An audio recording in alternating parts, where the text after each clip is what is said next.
Hello everyone, welcome to Navras Maths Tutorials. ಈಗ example number 5 ಮಾಡೋಣ. Okay, ನೋಡಿ ಏನ್ ಕೊಟ್ಟಿದ್ದಾರೆ. Fifth one, show that the bisectors of angles of a parallelogram form a rectangle ಅಂತ ಕೊಟ್ಟಿದ್ದಾರೆ. ನೋಡಿ ಇಲ್ಲಿ ಒಂದು ಪ್ಯಾರಲೋಗ್ರಾಮ್ ಇದೆ, A B C D.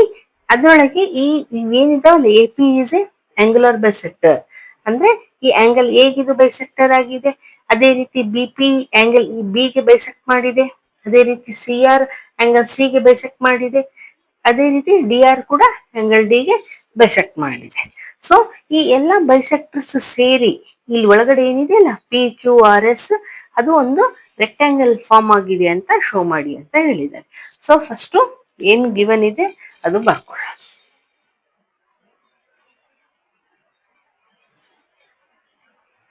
A, B, C, D is a parallelogram in which AP is a bisector of AP angle A ನ bisect ಮಾಡ್ತಾ ಇದೆ ಅಲ್ವಾ. ಅದೇ ರೀತಿ B P same bisector of angle B. ಅದೇ ರೀತಿ C R is a angular bisector of angle C. ಅದೇ ರೀತಿ D R is a angular bisector of angle D. ಅಲ್ವಾ. ಈಗ ಏನ್ ಶೋ ಮಾಡಬೇಕು, ಇಲ್ಲೇ ಬರಿತೀನಿ. To show P Q R S is a rectangle.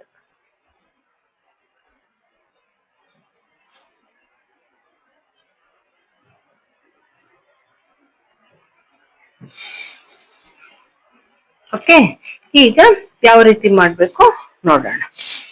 ನೋಡಿ ಈಗ ಈ ಟ್ರಯಾಂಗಲ್ ಅಷ್ಟೇ ನೋಡ್ರಿ, ಟ್ರಯಾಂಗಲ್ ಡಿ ಎ ಎಸ್. ಈ ಟ್ರಯಾಂಗಲ್ ಇದೆ ಅಲ್ವಾ ಚಿಕ್ಕದು, ಈ ಟ್ರಯಾಂಗಲ್ ಅಷ್ಟೇ ನೋಡಿ. ಓಕೆ, ಈ ಟ್ರಯಾಂಗಲ್ ಅಲ್ಲಿ ಈ ಆಂಗಲ್ ತಗೊಳ್ಳೋಣ. ಯಾಕೆ ಇವೆರಡು ತಗೋಬೇಕು ಅಂತಂದ್ರೆ ಹೇಳ್ತೀನಿ ನಾನು. ನೋಡಿ ಈಗ ಇದು ಸಿ ಡಿ ಇದೆ ಲೈನು, ಇದು ಎ ಬಿ ಇದೆ ಅಲ್ವಾ. ಇವೆರಡು ಪ್ಯಾರಲಲ್ ಲೈನ್ಸ್, ಯಾಕಂದ್ರೆ ಪ್ಯಾರಲೋಗ್ರಾಮ್ ಅಂತ ಅವರೇ ಕೊಟ್ಟಿದ್ದಾರೆ. ಈಗ ಎ ಡಿ ಏನಾಗತ್ತೆ, ಇದು ಟ್ರಾನ್ಸ್ವರ್ಸಲ್ ಆಯ್ತು ಅಲ್ವಾ. ಸೊ ಈ ಆಂಗಲ್ ಎಷ್ಟಾಗತ್ತೆ ಸಮ್ಮು, ಇಂಟೀರಿಯರ್ ಆಂಗಲ್ಸ್ ಅಲ್ವಾ. Sum of interior angles is equals to 180 ಇರುತ್ತೆ. ಸೊ ಅದನ್ನೇ ನಮ್ಗೆ ಯೂಸ್ ಆಗುತ್ತೆ. ಸೊ ಅದನ್ನೇ ಬರೆಯೋಣ. ಓಕೆ, ನೋಡಿ first angle A D S ಅಂದ್ರೆ ಈ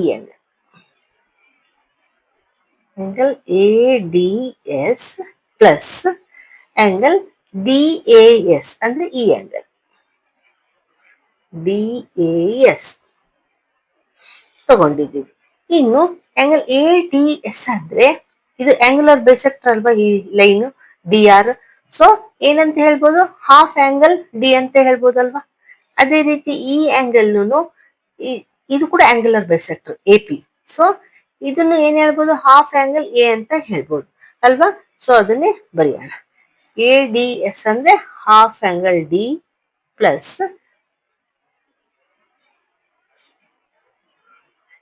ಹಾಫ್ ಆಂಗಲ್ ಎ. ಆಯ್ತಾ. ಈಗ ನೋಡಿ ಹಾಫ್ ನಾವು ಕಾಮನ್ ತೆಗೆದ್ವಿ ಅಂತ ಇಟ್ಕೊಳ್ಳಿ, ಏನ್ ಉಳಿಯುತ್ತೆ, angle D plus angle A ಉಳಿಯಿತು ಅಲ್ವಾ. ಈಗ ಹಾಫ್ ಹಾಗೆ ಇಡೋಣ. Angle D plus angle A ನೋಡಿ, angle D plus angle A ಅಂದ್ರೆ ಏನಾಯ್ತು, ಇದು ಸಮ್ ಆಫ್ ಇಂಟೀರಿಯರ್ ಆಂಗಲ್ಸ್. ಎಷ್ಟಿರತ್ತೆ ಸಮ್ಮು, 180 ಇರತ್ತೆ. ಸೊ ಏನಂತ ಹೇಳ್ಬೋದು, ಎರಡು ಸಮ್ಮು 180 ಆಯ್ತು. ಈಗ ಇಲ್ಲಿ 1/2 ಇದೆ. ಸೊ ಕ್ಯಾನ್ಸಲ್ ಮಾಡಿದ್ರೆ ಏನ್ ಬಂತು ನಮ್ಗೆ, 90 ಬಂತು. 90 ಡಿಗ್ರಿ ಯಾವ್ದಾವ್ದಿದೆ, ಈ ಆಂಗಲ್ ಸೇರಿ ಇದೆ. ಈ ಆಂಗಲ್ ಟೋಟಲ್ 90 ಡಿಗ್ರಿ ಇದೆ. ಓಕೆ, ಈಗ ಈ ಟೋಟಲ್ ಟ್ರಯಾಂಗಲ್ ತಗೊಳ್ಳೋಣ. In triangle A D S. Now in triangle A D S, okay, angle sum property apply ಮಾಡೋಣ. 3 ಆಂಗಲ್ಸ್ ನ ಬರೆಯೋಣ ಈ ಟ್ರಯಾಂಗಲ್ ಅಲ್ಲಿ. ಆಂಗಲ್ ಇಲ್ಲೇ ಬರ್ದಿದ್ವಲ್ವಾ ನಾವು angle A D S plus angle D A S plus angle D S A, ಈ angle D S A, ಮೂರು ಆಂಗಲ್ ಸೇರಿದ್ರೆ ಟ್ರಯಾಂಗಲ್ ಅಲ್ಲಿ ಎಷ್ಟಾಗತ್ತೆ? 180. ಯಾಕೆ? Angle sum property.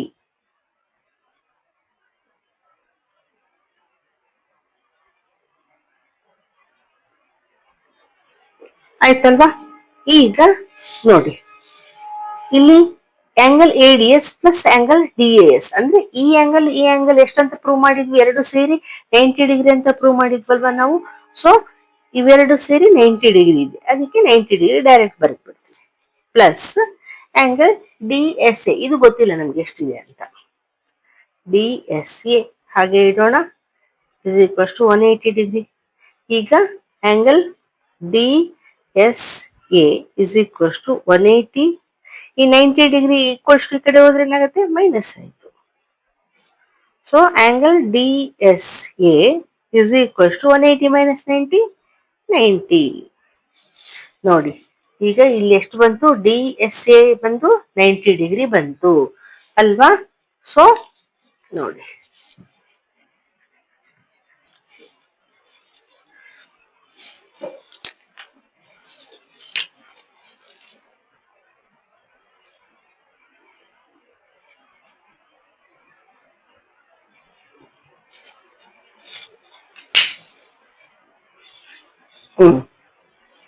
ನೋಡಿ ಇದು 90 ಡಿಗ್ರಿ ಬಂತಲ್ವಾ ನಮ್ಗೆ. ಸೊ ನಾವು ಈ ಆಂಗಲ್ ಎಷ್ಟಂತ ಹೇಳ್ಬೋದು? ನೋಡಿ, ಇಲ್ಲಿ ಟೂ ಲೈನ್ಸ್ ಇಂಟರ್ಸೆಕ್ಟ್ ಆಗಿದೆ ಅಂದ್ರೆ ಈ ಆಂಗಲ್ ಎಷ್ಟಿರುತ್ತೆ? ಸೇಮ್ ಇದು ಎಷ್ಟಿದೆಯೋ ಅಷ್ಟೇ ಇರುತ್ತೆ. ಯಾಕೆ? Vertically opposite angle. ಸೊ ನಾವು ಅದನ್ನ ಬರಿಬಹುದು. Angle D S A is equals to angle P S R ಅಂತ. Okay, angle D S A is equals to angle P S R is equals to 90 degree. ಅಂದ್ರೆ ಇದು 90 degree ಇದೆ, ಇದನ್ನು 90 degree ಅಂತ ಆಯ್ತು. ಯಾಕೆ? ರೀಸನ್ ಬರೆಯೋಣ. Vertically opposite angles short form ಅಲ್ಲಿ ಬರೆದಿದ್ದೀನಿ, ನೀವು ಫುಲ್ ಸೆಂಟೆನ್ಸ್ ಬರೀರಿ. ಈಗ ನೋಡ್ರಿ, ಇದೇನಿದೆ ಅಲ್ಲ ಕ್ವಾಡ್ರಿಲ್ಯಾಟ್ರಲ್ ಮಧ್ಯೆ ಫಾರ್ಮ್ ಆಗಿದೆ, ಅದರಲ್ಲಿ ಒನ್ ಆಂಗಲ್ 90 ಡಿಗ್ರಿ ಅಂತ ಪ್ರೂವ್ ಆಯ್ತು. ಸೇಮ್ ಅದೇ ರೀತಿ ನಾವು ಈ ಟ್ರಯಾಂಗಲ್ ಕೂಡ ತಗೋಬಹುದಲ್ವಾ? ಸಿ ಕ್ಯೂ ಬಿ ತಗೊಂಡು ಸೇಮ್ ಇಲ್ಲೇ ತರನೇ ಅಲ್ಲಿನೂ ಪ್ರೂವ್ ಮಾಡ್ಬೋದು. ಯಾಕಂದ್ರೆ ಇದು ಪ್ಯಾರಲೋಗ್ರಾಮ್ ಇದೆ. ಇಲ್ಲಿ ಈ ಆಂಗಲ್ ಸೇರಿದ್ರೆ ಸೇಮ್ ಟೋಟಲ್ 180 ಆಗುತ್ತೆ. ಅದರಲ್ಲಿ ಆಂಗುಲರ್ ಬೈಸೆಕ್ಟರ್ ಅಂತಂದ್ರೆ ಎರಡು ಈ ಆಂಗಲ್ ಸೇರಿ 90 ಡಿಗ್ರಿ ಆಗುತ್ತೆ. ಆಮೇಲೆ triangle angle sum property apply ಮಾಡಿದ್ರೆ ಇಲ್ಲಿ 90 ಆಗುತ್ತೆ. ಇಲ್ಲಿ 90 ಆದ್ರೆ ವರ್ಟಿಕಲಿ ಅಪೋಸಿಟ್ ಆಂಗಲ್ ಇಲ್ಲಿನೂ 90 ಆಗುತ್ತೆ ಅಲ್ವಾ? ಸೇಮ್ ಇಲ್ಲಿ ಹೆಂಗ್ ಮಾಡಿದ್ವು ಸೇಮ್ ಅಲ್ಲಿ ಅದೇ ರೀತಿ ಮಾಡ್ಬೋದು. ಆದ್ರೆ ಅದೆಲ್ಲ ಬರೆಯೋದು ಬೇಡ, ನಾವೇನ್ ಬರೆಯೋಣ? ಸಿಮಿಲರ್ಲಿ ಅಂತ ಬರೆಯೋಣ. ಅದೇ ರೀತಿ ಈ ಟ್ರಯಾಂಗಲ್ ಕೂಡ ತಗೋಬಹುದು. ನೋಡಿ, ಟ್ರಯಾಂಗಲ್ ಎ ಪಿ ಬಿ ತಗೊಂಡ್ವಾ? ತಗೊಂಡ್ರೆ ಈ ಎರಡು angle A plus angle B ಏನಾಗತ್ತೆ? ಫುಲ್ ಆಂಗಲ್ ಬಿ ತಗೊಂಡ್ರೆ ಎಷ್ಟಾಗತ್ತೆ? Sum of two angles is equals to 180 ಆಯ್ತು. ಯಾಕೆ? ಇದು ಸಮ್ ಆಫ್ ಇಂಟೀರಿಯರ್ ಆಂಗಲ್ಸ್ ಆಯ್ತು. ಅದರಲ್ಲಿ ಆಂಗುಲರ್ ಬೈಸೆಕ್ಟರ್ ಅಂದ್ರೆ ಹಾಫ್ ಆಫ್ ಆಯ್ತು, ಇದು ಹಾಫ್ ಇದೆ. ಎರಡು ಸೇರಿ 180 ಅಪಾನ್ 2 ಆಗುತ್ತೆ, ಅಂದ್ರೆ ಎರಡು ಸೇರಿ 90 ಆಯ್ತು. ಅದರಲ್ಲಿ ಟ್ರಯಾಂಗಲ್ ಅಲ್ಲಿ ಆಂಗಲ್ ಸಮ್ ಪ್ರಾಪರ್ಟಿ ಅಪ್ಲೈ ಮಾಡಿದ್ರೆ ಎರಡು ಸೇರಿ 90 ಪ್ಲಸ್ ಇಲ್ಲಿ ಎಷ್ಟಿರುತ್ತೆ? 90ನೇ ಬರುತ್ತೆ ಅಲ್ವಾ? ಸೊ ನಾವೇನ್ ಹೇಳ್ಬೋದು? ಅದೇ ರೀತಿ 4 ಆಂಗಲ್ಸ್ ನಾವು ಪ್ರೂವ್ ಮಾಡ್ಬೋದು. ಅದಕ್ಕೆ ನಾವು ಶಾರ್ಟ್ ಆಗಿ ಸಿಮಿಲರ್ಲಿ ಅಂತ ಬರ್ಕೊಳ್ಳಿ. Similarly angle P Q R is equals to 90 degree ಅಲ್ವಾ? ಅಂಡ್ ಸೇಮ್ ಅದೇ ರೀತಿ angle S P Q is equals to angle S R Q is equals to 90 degree. Okay, ಇವೆರಡೂ 90 ಡಿಗ್ರಿ ಆಯ್ತು. ಸೊ ಏನಾಯ್ತು ಇಲ್ಲಿ? So all 4 angles of PQRS are 90 degree each. So ನಾವೇನ್ ಹೇಳ್ಬೋದು, therefore ಏನ್ ಹೇಳ್ಬೋದು, P Q R S is a rectangle ಅಲ್ವಾ. 4 angles 90 degree ಅಂದ್ರೆ ರೆಕ್ಟ್ಯಾಂಗಲ್ ಆಯ್ತಲ್ವಾ. ಸೊ ಅವ್ರು ಅದನ್ನೆಲ್ವಾ ಫಾರ್ಮ್ ಶೋ ಮಾಡಿ ಅಂತ ಹೇಳಿದ್ದು. ಸೊ ಪ್ರೂವ್ ಮಾಡಿದ್ವಿ. ಈಗ ನೆಕ್ಸ್ಟ್ ಒನ್ ನೋಡಿ, 6th one ಏನ್ ಕೊಟ್ಟಿದ್ದಾರೆ. In triangle A B C D E F and F are respectively mid points of sides A B B C and C A ಅಂತ ಕೊಟ್ಟಿದ್ದಾರೆ. ಅಂದ್ರೆ ಇಲ್ಲಿ ಒಂದು ಟ್ರಯಾಂಗಲ್ ಇದೆ ನೋಡಿ, D E F are mid points respectively mid points ಅಂತಂದ್ರೆ first D ಇದೆ, D A B mid point, ಅದೇ ರೀತಿ E B C mid point, F S C mid point ಅಂತ ಕೊಟ್ಟಿದ್ದಾರೆ. ಇನ್ನು ಏನ್ ಕೇಳಿದರೆ, show that triangle A B C is divided into 4 ಕಾಂಗ್ರುಯೆಂಟ್ triangles by joining D E F ಅಂತ ಹೇಳಿದ್ದಾರೆ ಅಲ್ವಾ. ಸೊ ನಾವೀಗ ಈ 4 ಟ್ರಯಾಂಗಲ್ಸ್ ಏನಿದಾವಲ್ಲ, ಅವು 4 ಟ್ರಯಾಂಗಲ್ಸ್ ಕಾಂಗ್ರುಯೆಂಟ್ ಅಂತ ಶೋ ಮಾಡಬೇಕು. ಅದಕ್ಕೆ ಫಸ್ಟ್ ನಾವು ಗಿವನ್ ಏನಿದೆ ಅಂತ ಬರ್ಕೊಳ್ಳೋಣ. ಗಿವನ್ ಏನಿದೆ, D E F are mid points ಅಂತ ಬರ್ಕೊಳ್ಳೋಣ. In triangle A B C D E F are mid points of A B B C and C A ಅಲ್ವಾ. ಈಗ ನಾವೇನ್ ಶೋ ಮಾಡಬೇಕು ನೋಡಿ, ಇಲ್ಲಿ ಟ್ರಯಾಂಗಲ್ ಇ ಎಫ್ ಡಿ ಇದೆ ಅಲ್ಲ, ಅದೇ congruent to triangle E F C. So ಬರೆಯೋಣ, triangle E F C is congruent to triangle E F D ಅಲ್ವಾ. ಸೇಮ್ ಅದೇ ರೀತಿ triangle B D E. Okay, triangle B D E is congruent to triangle E F D. ಅದೇ ರೀತಿ triangle D A F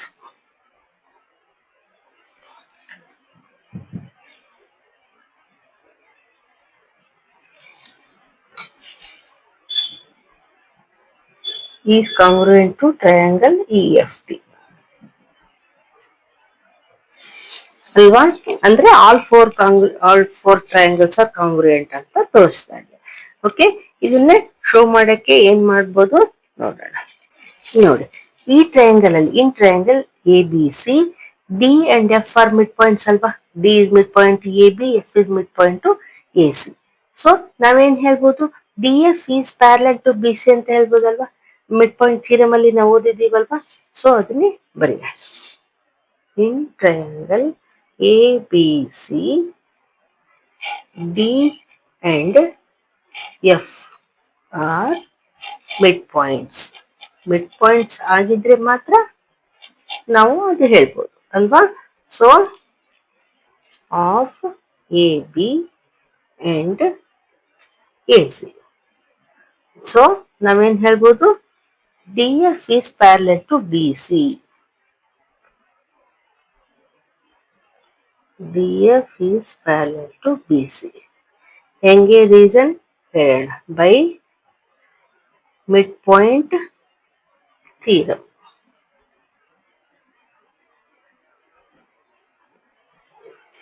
ಈಗ ನೋಡಿ, D F is parallel to B C ಅಂದ್ರೆ ಒಂದೇ, D F is parallel to BE ಅಂದ್ರೆ ಒಂದೇ ಅಲ್ವಾ. ಇದು ಸೇಮ್ ಲೈನ್ ಇದೆ ಅಲ್ವಾ. ಸೊ ನಾವು D F is parallel to B E ಅಂತ ಬರೆಯೋಣ. ಓಕೆ, ಇದನ್ನ ನಂಬರ್ 1 ಅಂತ ಕರೆಯೋಣ. ಯಾಕೆ ಈ ರೀತಿ ಮಾಡ್ಕೊಂಡ್ವಿ ಅಂದ್ರೆ ಹೇಳ್ತೀನಿ. ಓಕೆ, ಈಗ ಇದೇ ಟ್ರಯಾಂಗಲ್ ಅಲ್ಲಿ F and E are mid points ಅಲ್ವಾ. ನೋಡಿ, ಈ ರೀತಿ ನೋಡಿ, ಬೇಸ್ ಎ ಬಿ ಆಗಿ ನೋಡಿ, E F E and F are mid points ಆದ್ರೆ E F is parallel to A B ಆಯ್ತಲ್ವಾ. ಅದನ್ನೇ ಬರೆಯೋಣ. ಓಕೆ, ಏನಂತ ಬರೆಯೋಣ ನಾವು? E and F are mid points of E ಯಾವ್ದಕ್ಕಿದೆ? ಬಿ ಸಿಗಿದೆ. ಫಸ್ಟ್ ಯಾವ್ದು ಬರ್ದಿರ್ತೀವಿ ಅದೇ ಬರಿಬೇಕು, ಬಿ ಸಿ. ಎಫ್ ಯಾವ್ದಕ್ಕಿದೆ? ಎ ಸಿಗಿದೆ, ಎ ಸಿ. ಓಕೆ, ಈಗ ನಾವೇನ್ ಹೇಳ್ಬೋದು? E F is parallel to A B ಅಂತ ಹೇಳ್ಬೋದು. F is parallel to A B. ಇದನ್ನು reason by mid point theorem.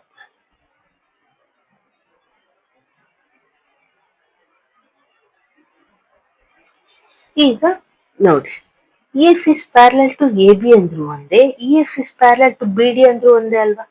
ಒಂದೇ, ಸೇಮ್ ಲೈನೇ ಇದೆ. ಸೊ ಅದನ್ನೇ ಬರೆಯೋಣ. E F is parallel to D B ಅಲ್ವಾ? ಈಗ ಇದನ್ನ 2 ಅಂತ ಕರೆಯೋಣ.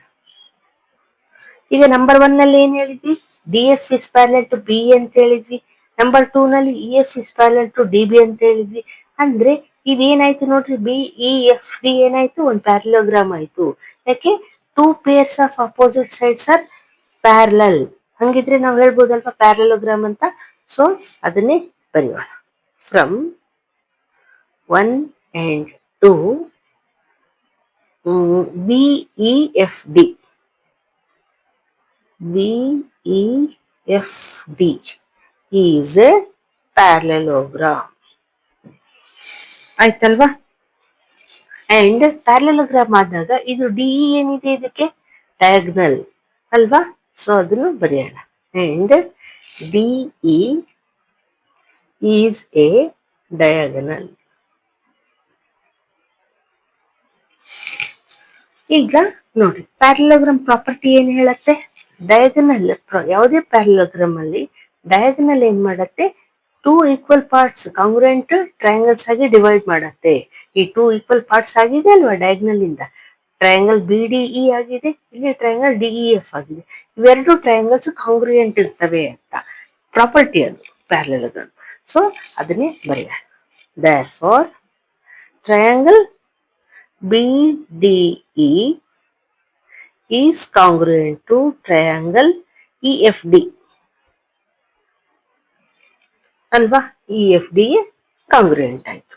ಸೊ ಇದನ್ನೇನಂತ ಬರೆಯೋಣ? ನಂಬರ್ 3 ಅಂತ ತಗೊಳ್ಳೋಣ. ಈಗ ಅದೇ ರೀತಿ BECF ಕೂಡ ಪ್ಯಾರಲೋಗ್ರಾಮ್ ಆಗುತ್ತಲ್ವಾ? ಸೇಮ್ ಇದು ಯಾವ ಸ್ಟೆಪ್ಸ್ ಮಾಡಿದ್ವು ಅದೇ ರೀತಿ ಇದನ್ನು ಹೇಳ್ಬೋದಲ್ವಾ? ಯಾಕೆ? ಇಲ್ಲಿನೂ ಅದೇ ರೀತಿ ಆಯ್ತು. D F is parallel to E C ಇದೆ, and E F is parallel to D ಆಗತ್ತೆ. ಸೊ ಅದಕ್ಕೆ ಏನ ಹೇಳ್ಬೋದು ನಾವು? D C F is a parallelogram ಅಂತ ಹೇಳ್ಬೋದು. ಸೊ ಸಿಮಿಲರ್ಲಿ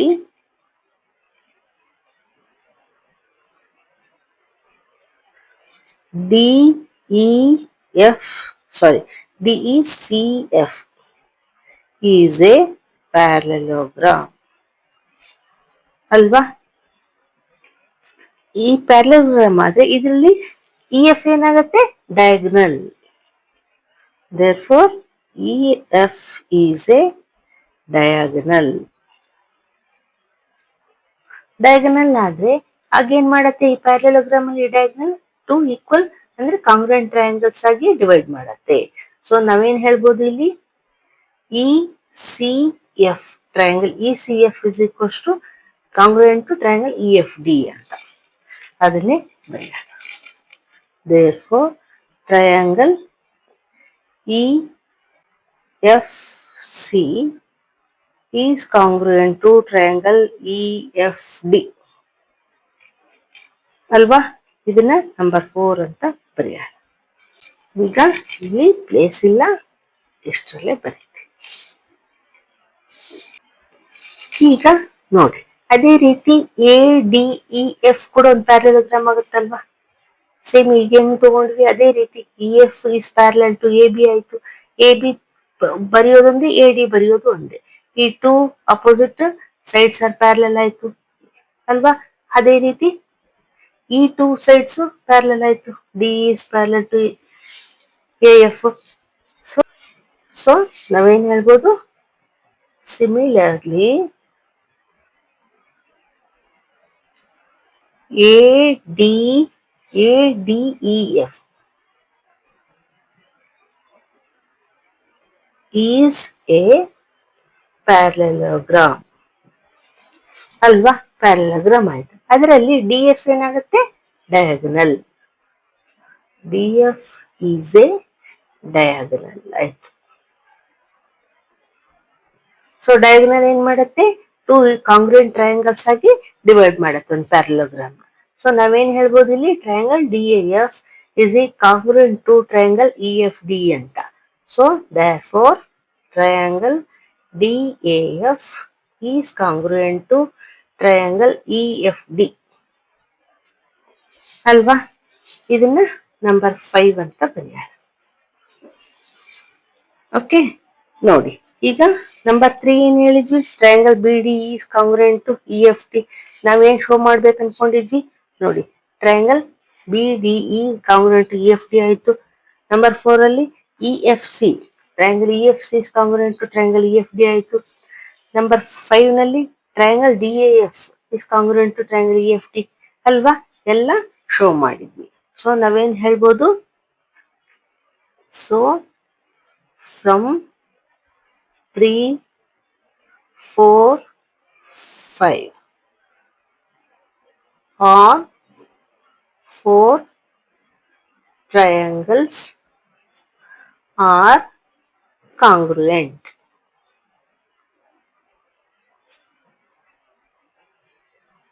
ಇದನ್ನೆಲ್ಲ ಅವ್ರು ಶೋ ಮಾಡಕ್ ಹೇಳಿದ್ದು.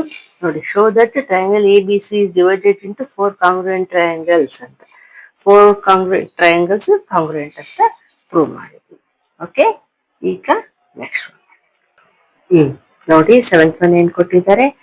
L, M and N are 3 parallel lines intersected by transversal P and Q such that L, M and N cut off equal intercepts AB and BC on P. Show that L, M and N cut off equal intercepts DE and EF on Q also ಅಂತ ಕೊಟ್ಟಿದ್ದಾರೆ. ಅಂದ್ರೆ ನೋಡಿ, ಈ line L, M, ಈ line N, ಈ 3 lines ಏನಿದಾವಲ್ಲ ಅವು parallel ಇದಾವೆ ಅಂತ ಕೊಟ್ಟಿದ್ದಾರೆ. ಆಯ್ತಾ? ಇವು ಇಂಟರ್ಸೆಕ್ಟ್ ಯಾವ ಮಾಡಿದಾವೆ? ಟ್ರಾನ್ಸ್ವರ್ಸಲ್ ಪಿ ಒಂದ್ ಲೈನ್ ಮಾಡಿದೆ, ಕ್ಯೂ ಒಂದ್ ಲೈನ್ ಇಂಟರ್ಸೆಕ್ಟ್ ಮಾಡಿದಾವೆ. ಸೊ ಯಾವ ರೀತಿ ಇಂಟರ್ಸೆಕ್ಟ್ ಆಗಿದೆ ಅಂತಂದ್ರೆ, A B is equals to B C ಇದೆ. ಈ ಪಿ ಲೈನ್ ಮೇಲೆ A B is equals to B C ಆಗೋ ರೀತಿ ಇದು ಇಂಟರ್ಸೆಕ್ಟ್ ಆಗಿದೆ ಪಿ ಲೈನ್. ಅವ್ರೇನ್ ಶೋ ಮಾಡಕ್ ಹೇಳಿದ್ದಾರೆ? ಶೋ ದಟ್ ಈ ಲೈನ್ ಕ್ಯೂ ಲೈನ್ ಕೂಡ ಇಂಟರ್ಸೆಕ್ಟ್ ಆಗಿದೆ ಅಲ್ವಾ?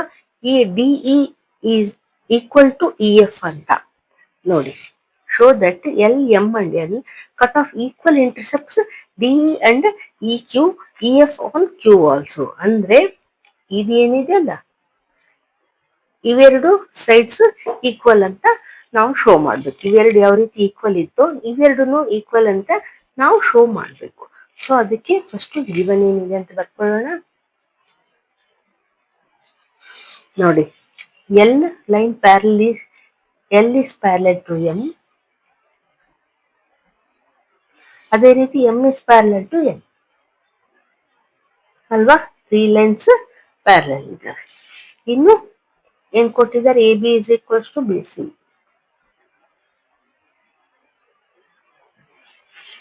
ಇನ್ನು ಏನ್ ಶೋ ಮಾಡಕ್ ಹೇಳಿದ್ದಾರೆ? DE is equals to E F.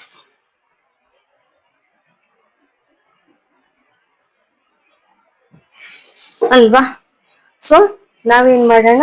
ನೋಡಿ, ಜಾಯಿನ್ ಮಾಡೋಣ. A F intersecting at G. So construction ಬರೆಯೋಣ.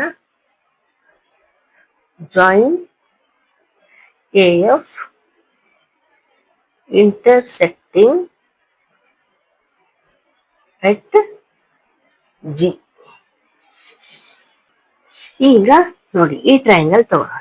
ಟ್ರಯಾಂಗಲ್ ಎ ಸಿ ಎಫ್ ತಗೊಳ್ಳೋಣ. ಓಕೆ, ನೋಡಿ, ಎ ಸಿ ಎಫ್ ಈ ದೊಡ್ಡ ಟ್ರಯಾಂಗಲ್ ತಗೊಂಡ್ರೆ ಇಲ್ಲಿ ಏನ್ ಕೊಟ್ಟಿದ್ದಾರೆ? A B is equals to B C ಅಂತ ಕೊಟ್ಟಿದಾರಲ್ವಾ? ಹಂಗಾದ್ಮೇಲೆ ಬಿ ಇಸ್ ಮಿಡ್ ಪಾಯಿಂಟ್ ಆಯ್ತಲ್ವಾ? ಸೊ ಅದನ್ನೇ ಬರೆಯೋಣ. In triangle A C F B is the midpoint.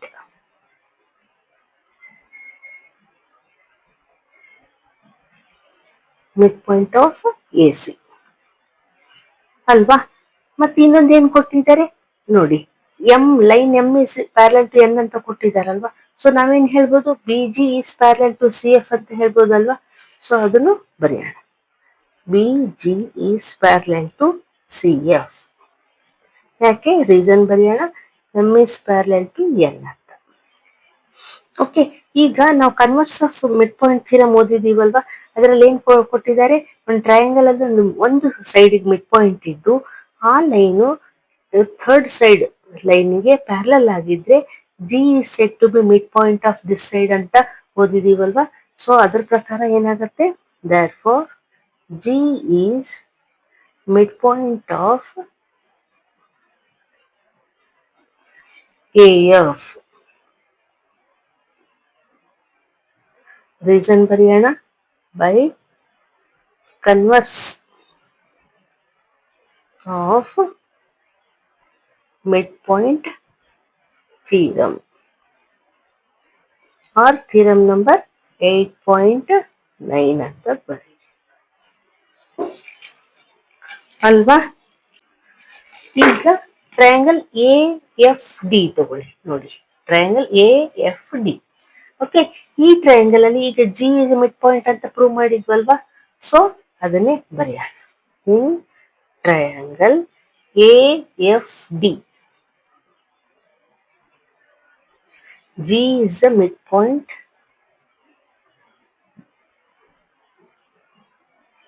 of AF and L is parallel to M ಅಂದ್ರೆ G is parallel to AD. ಅದನ್ನು ಬರೆಯೋಣ. GE is parallel to AD.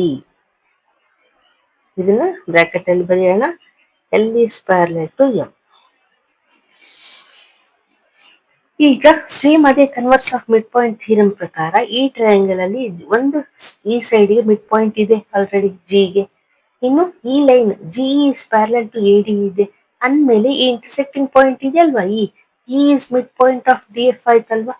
So ಅದನ್ನೇ ಬರೆಯೋಣ. So E is mid point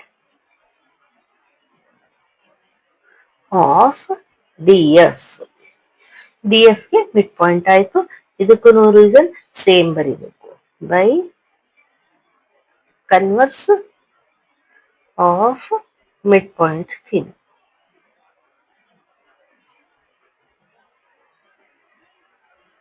R theorem number 8.9 ಅಂತಾದ್ರೂ ಬರೀ. Okay, ಈಗ ನೋಡಿ D E is a mid point ಅಂತ ಪ್ರೂವ್ ಆಯ್ತಲ್ವಾ. ಈ ಮಿಡ್ ಪಾಯಿಂಟ್ ಆದ್ರೆ D is equals to F ಆಯ್ತಲ್ವಾ. ಸೊ ಅದನ್ನೇ ಬರೆಯೋಣ. Therefore D E is equal to E F. ಅವ್ರು ಅದನ್ನೇ ಅಲ್ವಾ ಶೋ ಮಾಡಕ್ ಹೇಳಿದ್ದು, D is equals to E F ಅಂತ. ಅಂದ್ರೆ ಈ ಎರಡು ಪಾರ್ಟ್ಸ್ ಈಕ್ವಲ್ ಇದಾವೆ ಅಂತ ಪ್ರೂವ್ ಮಾಡಿ ಅಂತ ಹೇಳಿದ್ರು, ಶೋ ಮಾಡಿದ್ವಿ ಆಯ್ತಲ್ವಾ. So this is the answer. Okay, understand ಆಯ್ತು ಅನ್ಕೊಂತೀನಿ. ಈಗ ಎಕ್ಸಸೈಸ್ ಮುಗೀತು, ಇಲ್ಲ ಎಕ್ಸಾಂಪಲ್ಸ್ ಮುಗೀತು. ಓಕೆ, ಈಗ ನೆಕ್ಸ್ಟ್